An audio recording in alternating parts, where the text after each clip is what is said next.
ಶ್ರೀ ಗಣಪತಿ ಶಾರದಾ ಗುರುಭ್ಯೋ ನಮಃ.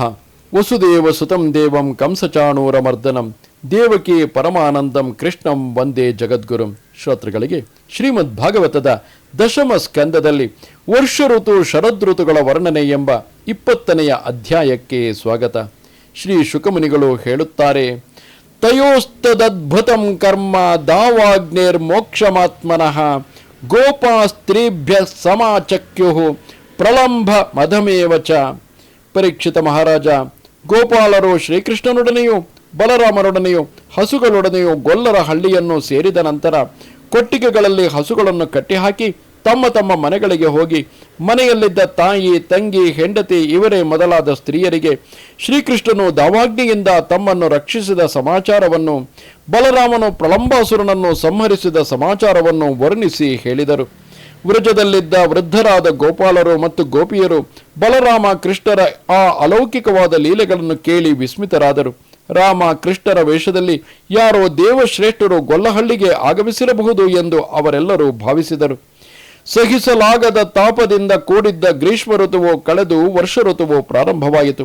ಸಕಲ ಪ್ರಾಣಿಗಳಿಗೂ ಜೀವನವನ್ನಿತ್ತು ಸಲಹುವ ಕಾಲವದು. ಸೂರ್ಯ ಚಂದ್ರರ ಸುತ್ತಲೂ ಪರಿವೇಶ ವೃತ್ತವು ಕಾಣತೊಡಗಿತು. ಗುಡುಗು ಸಿಡಿಲು ಮಿಂಚು ಗಾಳಿಗಳಿಂದ ಆಕಾಶವು ಕ್ಷೋಭೆಗೊಂಡಿತು. ದಟ್ಟವಾದ ಮತ್ತು ಕಪ್ಪಾದ ಮೇಘಗಳಿಂದ ಆಕಾಶವು ವ್ಯಾಪ್ತವಾಯಿತು. ಗುಡುಗಿನ ಶಬ್ದದೊಡನೆ ಮಿಂಚು ಕಾಣಿಸತೊಡಗಿತು. ಸೂರ್ಯ ಚಂದ್ರರು ಮತ್ತು ತಾರೆಗಳು ಕಾರ್ಮುಗಿಲಿನಿಂದ ಮುಚ್ಚಿ ಹೋಗಿ ಅಸ್ಪಷ್ಟವಾಗಿ ಕಾಣುತ್ತಿದ್ದು, ಆಕಾಶವು ಸತ್ವ ರಜಸ್ತಮೋ ಗುಣಗಳಿಂದ ಕೂಡಿದ ಪರಬ್ರಹ್ಮ ವಸ್ತುವಿನಂತೆ ಕಾಣುತ್ತಿದ್ದಿತು. ಅಷ್ಟೋ ಮಾಸಾನ್ ನಿಪೀತಂ ಯದ್ಭೂಮ್ಯಾಶ್ಚೋದಮಯಂ ವಸು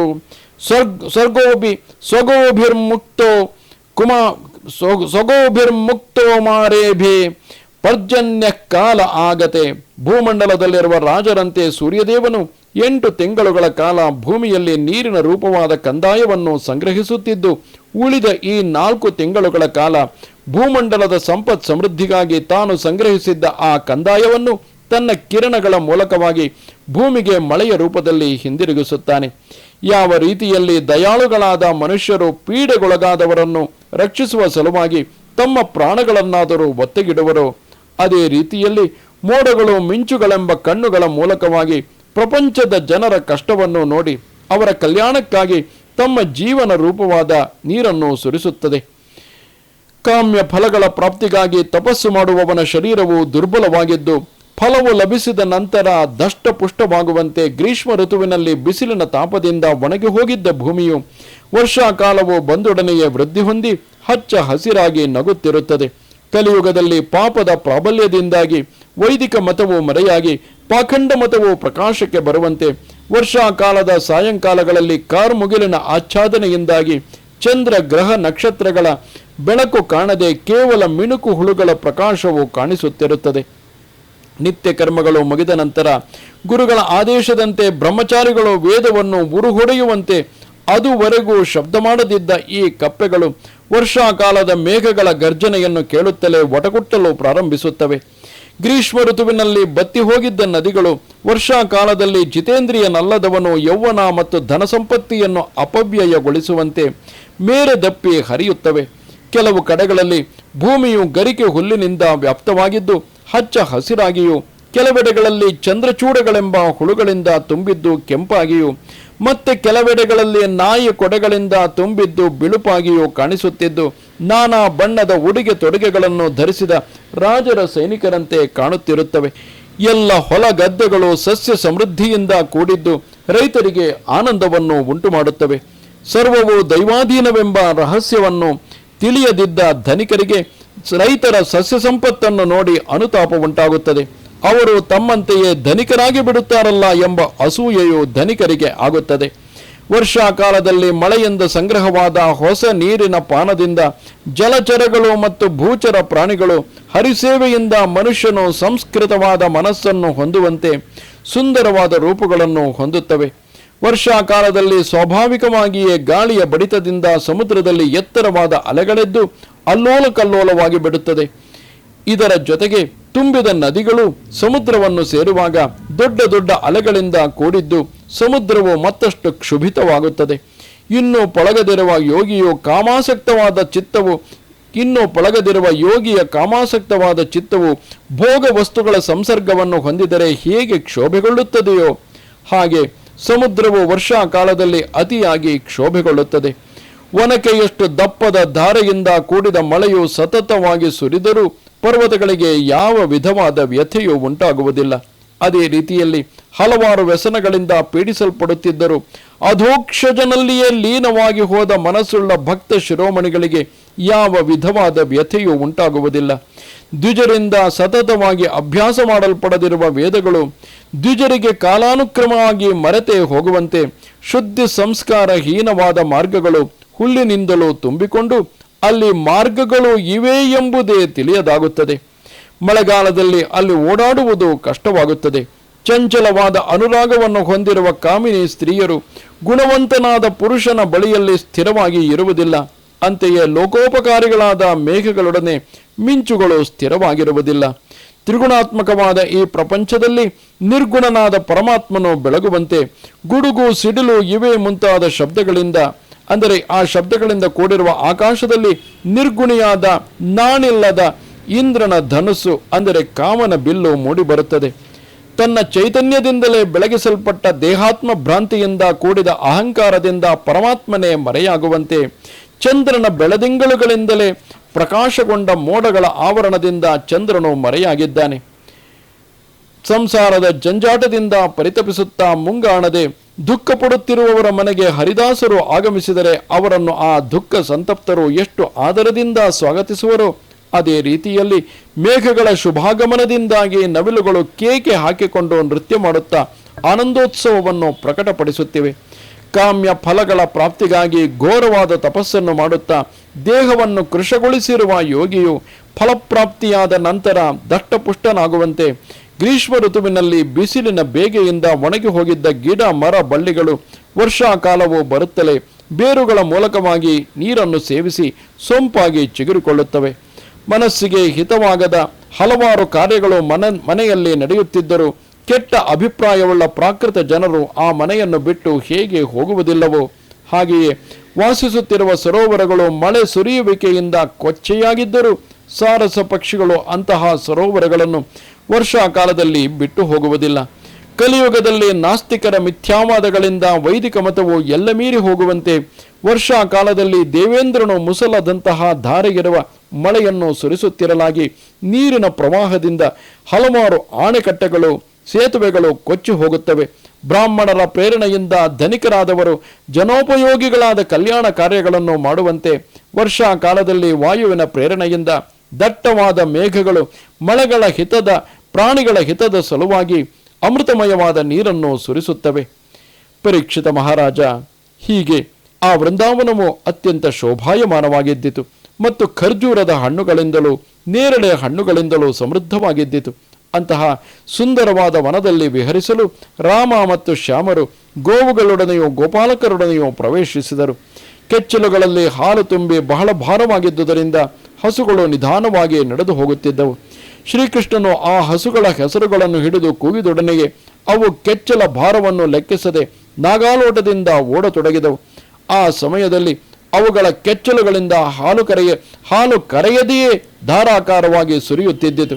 ಆ ವೃಂದಾವನದಲ್ಲಿ ಶ್ರೀಕೃಷ್ಣನು ಆನಂದ ತುಂದಿಲರಾದ ವನವಾಸಿಗಳನ್ನು, ಜೇನನ್ನು ಸುರಿಸುತ್ತಿರುವ ವೃಕ್ಷಗಳನ್ನು, ತುಂಬಿ ಹರಿಯುತ್ತಿದ್ದ ಮತ್ತು ಭೋರ್ಗರೆಯುತ್ತಿದ್ದ ಗಿರಿ ನದಿಗಳ ಪ್ರವಾಹವನ್ನು ಮತ್ತು ಅವುಗಳ ಸಮೀಪದಲ್ಲಿಯೇ ಇದ್ದ ಗುಹೆಗಳನ್ನು ನೋಡಿದನು. ಮಳೆಯು ಬಂದಾಗ ಶ್ರೀಕೃಷ್ಣನು ಕೆಲವೊಮ್ಮೆ ವೃಕ್ಷಗಳ ಪೊಟರೆಗಳಲ್ಲಿಯೂ ಕೆಲವು ವೇಳೆ ಗುಹೆಗಳಲ್ಲಿಯೂ ಅಡಗಿಕೊಳ್ಳುತ್ತಿದ್ದನು. ಕೆಲವು ವೇಳೆ ಗೆಡ್ಡೆ ಗೆಣಸು ಹಣ್ಣುಗಳನ್ನು ತಿನ್ನುತ್ತಾ ಗೋಪ ಬಾಲಕರೊಡನೆ ಆಟವಾಡುತ್ತಿದ್ದನು.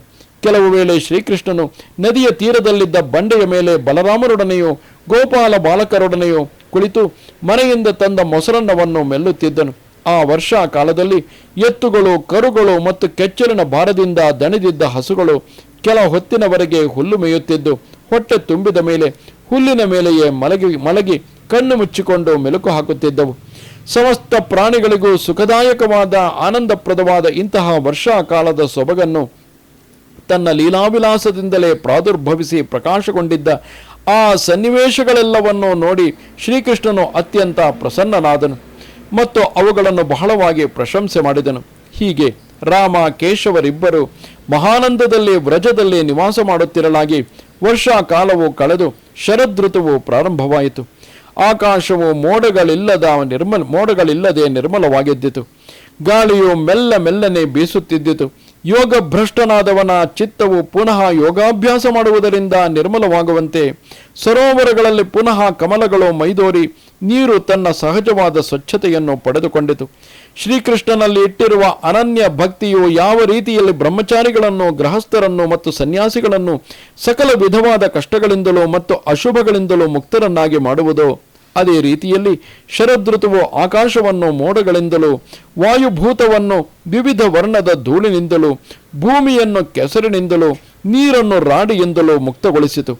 ಪುತ್ರೇಶನ, ವಿತ್ತೇಶನ ಮತ್ತು ದಾರೇಶನಗಳೆಂಬ ಈಶನ ತ್ರಯಗಳನ್ನು ಪರಿತ್ಯಾಗ ಮಾಡಿ ಕಾಮಕ್ರೋಧಾದಿಗಳನ್ನು ದೂರವಿರಿಸಿ ಪಾಪರಹಿತರಾಗಿ ಶುದ್ಧಾತ್ಮರಾದ ಬ್ರಹ್ಮಜ್ಞಾನಿಗಳಂತೆ ಆಕಾಶದಲ್ಲಿದ್ದ ಮೇಘಗಳು ತಮ್ಮಲ್ಲಿದ್ದ ನೀರೆಲ್ಲವನ್ನು ಸಂಪೂರ್ಣವಾಗಿ ದಾನ ಮಾಡಿ ಪರಿಶುದ್ಧವಾದ ತೇಜಸ್ಸಿನಿಂದ ಕಂಗೊಳಿಸಿದವು. ಶರತ್ಕಾಲದಲ್ಲಿ ಬಿಳುಪಾದ ಮೇಘಗಳು ಆಕಾಶವನ್ನು ಅಲಂಕರಿಸಿದ್ದವು. ಜ್ಞಾನಿಗಳಾದವರು ಜ್ಞಾನಾಮೃತವನ್ನು ಕೆಲವು ವೇಳೆ ಕೆಲವರಿಗೆ ಅನುಗ್ರಹಿಸುವಂತೆ ಮತ್ತೆ ಕೆಲವರಿಗೆ ಅನುಗ್ರಹಿಸದೆಯೂ ಇರುವಂತೆ ವರ್ಷಾಕಾಲದಲ್ಲಿ ತುಂಬಿ ಹರಿಯುತ್ತಿದ್ದ ಗಿರಿ ನದಿಗಳು ಶರತ್ಕಾಲದಲ್ಲಿ ಅಮೃತಪ್ರಾಯವಾದ ನೀರಿನಿಂದ ಕೂಡಿ ಹರಿಯುತ್ತಿದ್ದವು ಮತ್ತು ಕೆಲವು ವೇಳೆ ಬತ್ತಿ ಹೋಗುತ್ತಿದ್ದವು. ಸಂಸಾರದ ಭರಣ ಪೋಷಣೆಗಳಲ್ಲಿಯೇ ಆಸಕ್ತರಾದ ಮೂಢ ಜನರು ಕ್ಷಣ ಕ್ಷಣಕ್ಕೂ ತಮ್ಮ ಆಯುಷ್ಯವು ಕ್ಷೀಣಿಸುತ್ತಿರುವುದು ಎಂಬುದನ್ನು ಅರಿಯುವುದಿಲ್ಲ. ಅಂತೆಯೇ ಆಳವಿಲ್ಲದ ಜಲಾಶಯದಲ್ಲಿ ವಾಸ ಮಾಡುವ ಜಲಚರ ಪ್ರಾಣಿಗಳು ಜಲಾಶಯದ ನೀರು ದಿನಕ್ಕೂ ಬತ್ತಿ ಹೋಗುತ್ತಿರುವುದು ಎಂಬುದನ್ನು ತಿಳಿದಿರುವುದಿಲ್ಲ. ಯಾವ ರೀತಿಯಲ್ಲಿ ಇಂದ್ರಿಯಗಳಿಗೆ ವಶನಾಗಿರುವ ದರಿದ್ರನಾದ, ಕುಟುಂಬಿಯಾದ, ಕೃಪಣನಾದ ಮನುಷ್ಯನು ನಾನಾ ಪ್ರಕಾರವಾದ ತಾಪಗಳಿಂದ ಪರಿತಪಿಸುವನೋ, ಅದೇ ರೀತಿಯಲ್ಲಿ ಆಳವಿಲ್ಲದ ನೀರಿನಲ್ಲಿ ವಾಸ ಮಾಡುವ ಜಲಚರಗಳು ಶರತ್ಕಾಲದ ಪ್ರಖರವಾದ ಸೂರ್ಯನ ತಾಪದಿಂದ ಪರಿತಪಿಸುತ್ತವೆ. ವಿವೇಕ ಸಂಪನ್ನನಾದ ಸಾಧಕನು ಮೆಲ್ಲಗೆ ಶರೀರವೇ ಮುಂತಾದ ಅನಾತ್ಮ ವಸ್ತುಗಳನ್ನು ಇದು ನಾನಲ್ಲ, ನೇತಿ ಎಂದು ಭಾವಿಸುತ್ತಾ ಆತ್ಮವಸ್ತುವನ್ನು ಕಂಡುಕೊಂಡು ನಾನು ನನ್ನದು ಎಂಬ ಅಹಂಕಾರ ಮಮಕಾರಗಳನ್ನು ತೊರೆಯುವಂತೆ ಶರತ್ಕಾಲದಲ್ಲಿ ಭೂಮಿಯು ಕೆಸರನ್ನು, ಔಷಧಿ ಲತೆಗಳನ್ನು, ಮೇಳೆ ರೋಗವನ್ನು ತೊರೆದವು. ಮನಸ್ಸು ನಿಸ್ಸಂಕಲ್ಪವಾದಾಗ ಆತ್ಮಾರಾಮನಾದ ಪುರುಷನು ಕರ್ಮಕಾಂಡದ ಜಂಜಾಟದಿಂದ ದೂರವಾಗಿ ಶಾಂತನಾಗಿರುವಂತೆ ಶರತ್ಕಾಲದಲ್ಲಿ ಸಮುದ್ರವು ಯಾವ ವಿಧವಾದ ಕ್ಷುಬ್ಧತೆಯೂ ಇಲ್ಲದೆ ಗಂಭೀರವಾಗಿಯೂ ಶಾಂತವಾಗಿಯೂ ಸ್ಥಿರವಾಗಿಯೂ ಎದ್ದಿತು. ಯಾವ ರೀತಿಯಲ್ಲಿ ಯೋಗಿಗಳಾದವರು ಪ್ರತ್ಯಾಹಾರದ ಮೂಲಕ ಮನಸ್ಸು ಮತ್ತು ಇಂದ್ರಿಯಗಳನ್ನು ವಿಷಯಗಳಿಂದ ತಡೆದು ನಿಲ್ಲಿಸಿ ಮಿಂಚಿ ಹೋಗುವ ಜ್ಞಾನವನ್ನು ರಕ್ಷಿಸಿಕೊಳ್ಳುವರೋ, ಅದೇ ರೀತಿಯಲ್ಲಿ ರೈತರು ಶರತ್ಕಾಲದಲ್ಲಿ ಗದ್ದೆಗಳಿಗೆ ಬಲವಾದ ಬದುಗಳನ್ನು ಕಟ್ಟಿ ನೀರನ್ನು ರಕ್ಷಿಸಿಕೊಳ್ಳುತ್ತಾರೆ. ದೇಹಾಭಿಮಾನದಿಂದ ಉಂಟಾದ ಅಜ್ಞಾನವನ್ನು ಜ್ಞಾನವು ಹೋಗಲಾಡಿಸುವಂತೆಯೂ ಗೋಪಿಯರ ವಿರಹತಾಪವನ್ನು ಶ್ರೀಕೃಷ್ಣನು ಹೋಗಲಾಡಿಸುವಂತೆಯೂ ಶರತ್ಕಾಲದ ಸೂರ್ಯನ ಕಿರಣಗಳಿಂದ ಪ್ರಾಣಿಗಳಿಗೆ ಉಂಟಾದ ತಾಪವನ್ನು ಶರಶ್ಚಂದ್ರನು ರಾತ್ರಿಯಲ್ಲಿ ಪರಿಹರಿಸುತ್ತಾನೆ. ವೇದಗಳ ಅರ್ಥವನ್ನು ಸ್ಪಷ್ಟವಾಗಿ ತಿಳಿದಿರುವ ಸತ್ವಯುಕ್ತವಾದ ಮನುಷ್ಯನ ಮನಸ್ಸು ಪರಿಶುದ್ಧವಾಗಿರುವಂತೆ ಶರತ್ಕಾಲದ ರಾತ್ರಿಯ ಸಮಯದಲ್ಲಿ ಮೇಘಗಳಿಂದ ರಹಿತವಾದ ನಿರ್ಮಲಾಕಾಶವು ತಾರೆಗಳಿಂದ ಕೂಡಿ ಶೋಭಾಯಮಾನವಾಗಿರುತ್ತದೆ. ಭೂಮಂಡಲದಲ್ಲಿ ವೃಷ್ಣಿ ವೀರರ ಮಧ್ಯದಲ್ಲಿ ಯದುಪತಿಯಾದ ಭಗವಾನ್ ಶ್ರೀಕೃಷ್ಣನು ಪ್ರಕಾಶಿಸುವಂತೆ ಆಕಾಶದಲ್ಲಿ ಜಗಿಸುವ ತಾರೆಗಳ ಮಧ್ಯದಲ್ಲಿ ಪೂರ್ಣ ಬಿಂಬದಿಂದ ಕೂಡಿದ ಶರತ್ಕಾಲದ ಚಂದ್ರನು ಪ್ರಕಾಶಿಸುತ್ತಾನೆ. ವಿಕಸಿತವಾದ ವನಕುಸುಮಗಳನ್ನು ಆಲಂಗಿಸಿಕೊಂಡು ಮೆಲ್ಲಗೆ ಮತ್ತು ಸಮಶೀತೋಷ್ಣವಾಗಿ ಬೀಸುತ್ತಿದ್ದ ಮಾರುತವು ಸಮಸ್ತ ಜನರ ತಾಪವನ್ನು ಪರಿಹರಿಸುತ್ತಿದ್ದಿತು. ಆದರೆ ಗೋಪಿಯರ ವಿರಹತಾಪವನ್ನು ಮಾತ್ರ ಪರಿಹರಿಸಲು ಸಮರ್ಥವಾಗಲಿಲ್ಲ. ಅವರ ಮನಸ್ಸುಗಳನ್ನು ಶ್ರೀಕೃಷ್ಣನೇ ಅಪಹರಿಸಿ ಬಿಟ್ಟಿದ್ದನು. ಶ್ರೀಕೃಷ್ಣನಿಲ್ಲದೆ ಸುಗಂಧಯುಕ್ತವಾದ ಮಂದ ಮಾರುತದ ಸ್ಪರ್ಶವು ಅವರಿಗೆ ಸಖ್ಯವಾಗಲಿಲ್ಲ. ಸಮರ್ಥರಾದವರಿಂದ ಮಾಡಲ್ಪಡುವ ಕ್ರಿಯೆಗಳನ್ನು ಫಲಗಳು ಅನುಸರಿಸುವಂತೆ ಶರತ್ಕಾಲದಲ್ಲಿ ಹಸುಗಳು, ಜಿಂಕೆಗಳು, ಪಕ್ಷಿಗಳು, ಹೆಂಗಸರು, ಹೋರಿಗಳಿಂದಲೂ, ಗಂಡು ಜಿಂಕೆಗಳಿಂದಲೂ, ಗಂಡು ಪಕ್ಷಿಗಳಿಂದಲೂ, ಗಂಡಸರಿಂದಲೂ ಅನುಸರಿಸಲ್ಪಟ್ಟು ಸಮಾಗಮವನ್ನು ಹೊಂದಿ ಗರ್ಭಿಣಿಯರಾಗುತ್ತಾರೆ. ರಾಜನ ಶುಭಾಗಮನದಿಂದ ಕಳ್ಳಕಾಕರು, ದರೋಡೆಗೋರರು ಇವರನ್ನು ಬಿಟ್ಟು ಉಳಿದ ಪ್ರಜಾಸಮುದಾಯಕ್ಕೆ ಭಯವು ದೂರವಾಗುವಂತೆ ಸೂರ್ಯನ ಉದಯದಿಂದ ಕನ್ನೈದಿಲೆಗಳನ್ನು ಬಿಟ್ಟು ಉಳಿದ ಕಮಲವೇ ಮೊದಲಾದ ಪುಷ್ಪಗಳು ವಿಕಸಿತವಾಗುತ್ತವೆ. ಶರತ್ಕಾಲದಲ್ಲಿ ದೊಡ್ಡ ದೊಡ್ಡ ಪಟ್ಟಣಗಳಲ್ಲಿಯೂ ಹಳ್ಳಿಗಳಲ್ಲಿಯೂ ಅಗ್ರಯಣವು ಇಂದ್ರನ ಸಂಬಂಧವಾದ ಉತ್ಸವವು ನಡೆಯತೊಡಗಿತು.